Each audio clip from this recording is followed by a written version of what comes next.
عليم.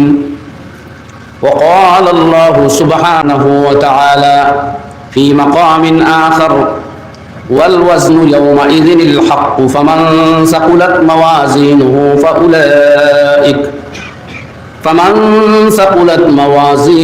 فأولئك هم المفلحون. صدق الله العلي العظيم.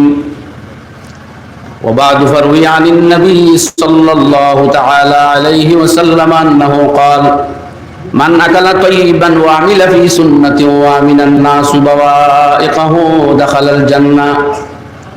فقال رجل: يا رسول الله إن في هذا اليوم لكثير. قال: وسيكونون بعدي. الحديث. وفي حديث آخر: ألا إن في الجنة غرفا يرى ظهورها من بطونها وبطونها من ظهورها.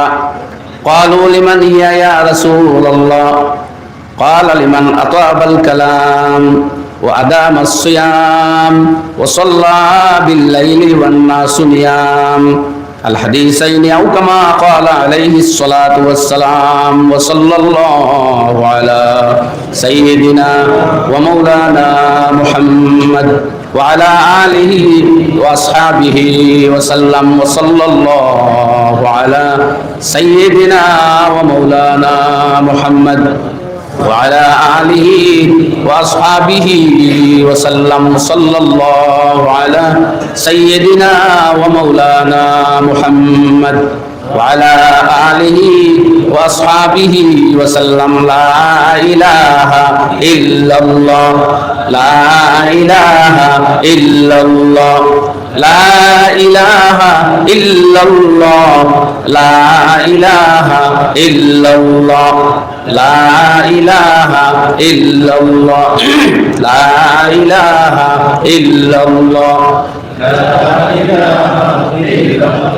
لا إله إلا الله، لا إله إلا الله، لا إله إلا الله، لا إله إلا الله محمد رسول الله. জনাব সদরে মাহতারাম, মুআজ্জাজ উলামায়ে কেরাম, সম্মানিত উপস্থিতি, বুজুর্গানে দিন, আমার মুরব্বী সাহেবান, যুবক তরুণ ভাইয়েরা, আর নিকটে দূরে বাড়িঘরে পর্দার আড়ালে উপবিষ্ট আমার মা ও বোনেরা, আমি কেন বসা অবস্থায় মনে মনে ভাবছিলাম যে বিষয়ে সামান্য আলোচনা করব।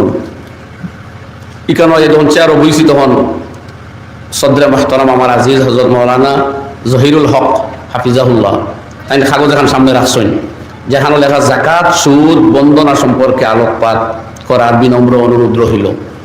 বিষয়টার উল্লেখ করায় আমি এই বিষয়ের সাথে সঙ্গতি রাখিয়া এক হাদিস আর এক আয়াতে কারিমা, আর আমি মনে মনে যখন ভাবিছিলাম ওখানে আওয়ার পরে সেই সম্পর্কেও এক হাদিস আর এক আয়াত, এই হিসাবে দুই আয়াতে কারিমার দুই হাদিসে পাক সম্মুখে রাখিয়া কয়েক কথা আপনারা খিদমত উপস্থাপন করবার চেষ্টা করব। আমরা এই আলোচনাগুলো হইল তাবলীগ, দিনের এক কথা আপনার কাছে পৌঁছানি।